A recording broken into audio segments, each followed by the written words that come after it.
Guys, আজ আমি তোমাদের নবদ্বীপের এমন একটি দর্শনীয় জায়গা ঘোরাতে নিয়ে এসেছি, যেটি পশ্চিমবাংলার হেরিটেজ খ্যাত এবং সুন্দর আধ্যাত্মিক একটি মন্দির। সেটি হচ্ছে নবদ্বীপ শিবাসঙ্গল মন্দির। তার ইতিহাস কাহিনী তোমাদের শোনাচ্ছি, তোমরা শোনো। নবদ্বীপ ধামের অন্যতম ঐতিহাসিক পবিত্র স্থান শিবাসঙ্গল মন্দির। শিবাসঙ্গল মহাপ্রভু লীলাক্ষেত্র নবদ্বীপ। শিবসঙ্গর এই মন্দিরটি শ্রীচৈতন্যের সময়কাল থেকে ভক্তদের সাধনা কেন্দ্র।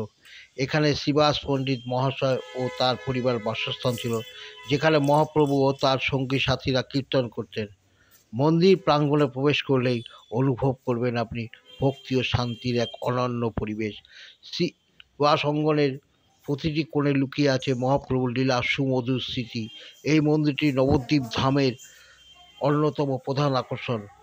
পুণ্যার্থীরা এখানে এসে তাদের জীবনের শান্তি আনন্দ লাভ করে। নবদ্বীপ ঘুরতে এলে অবশ্যই শিবাসঙ্গন দর্শন আপনাকে করতেই হবে।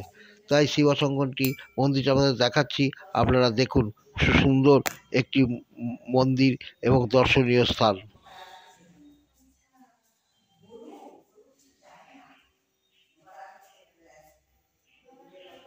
এই মন্দিরে এবং ভেতরে দেখতে পাচ্ছেন সমস্ত দৃশ্যগুলো ইতিহাস যে নিত্যানন্দ বংশোদ্ভূত নবমত পুরুষ পাদ ও নবদ্বীপ যেন বিদ্যারত্ন একটি শিক্ষার ও সংস্কৃতির একটি সুন্দর কেন্দ্র হচ্ছে নবদ্বীপ শিবাস অঙ্গন।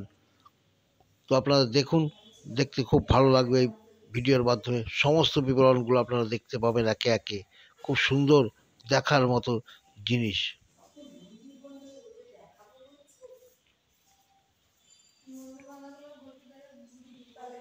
এই দেখুন শিবাসঙ্গের মহাপ্রভুর প্রকাশ এবং 10 অবতারের দৃশ্যটি দেখালাম।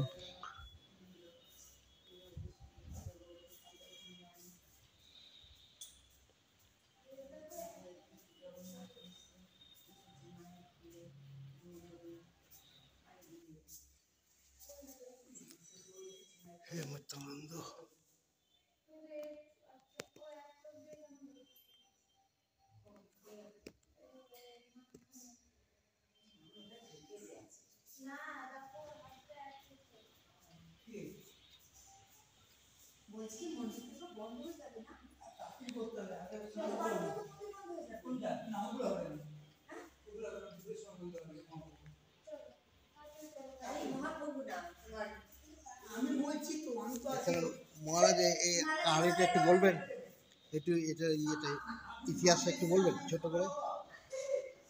নিত্যানন্দ প্রভু তার দুটি স্ত্রী বসুধা মাতা, জান্নাতি মাতা। আচ্ছা, থ্যাংক ইউ।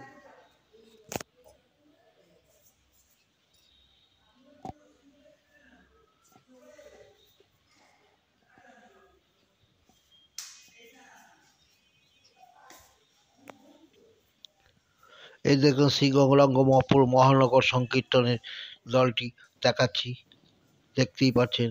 তারপরে দেখুন হরে কৃষ্ণ হরে হনুমান সুগ্রীব জগন্নাথ মিশ্র সব সচিমাতার সমস্ত মূর্তিগুলো দেখাচ্ছি। সমস্ত কিছু এখানে আপনাদের সামনে তুলে দিচ্ছি, যেটা শিবাসঙ্গনে এলে একমাত্র দেখতে পাবেন। অন্য কোথাও মন্দিরে গেলে এত ডিটেলসভাবে আপনারা দেখতে পারবেন না। যে দেখুন ভেতরের বাইরের পথ সমস্তগুলো আপনাদের দেখাচ্ছি, কোথা দিয়ে যাবেন কি করবেন শিবাসঙ্গন মন্দিরে।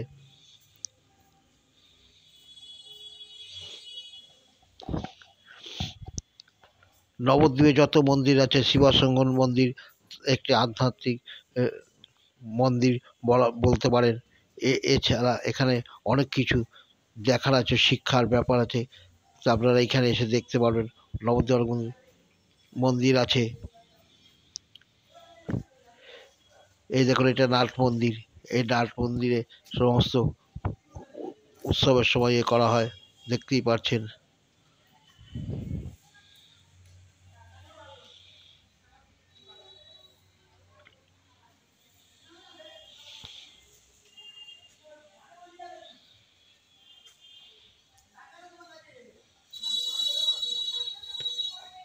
এই যে গাছটি দেখতে পাচ্ছেন 500 বছর আগে শ্রী মহাপ্রভুর হাতে কুল গাছ, আজও তা বিদ্যমান, কিন্তু গাছটি এখনো রয়েছে, তারই নিদর্শন বহন করছে। যাই হোক বন্ধুরা, আপনাদের এইগুলো সব ঘুরে ঘুরে দেখাচ্ছে, আপনাদের হয়তো ভালো লাগবে। ভালো লাগার জিনিস। যদি ভিডিওটা ভালো লাগে অবশ্যই লাইক শেয়ার এবং কমেন্ট করবেন। আজ আমি এখানেই রাখছি।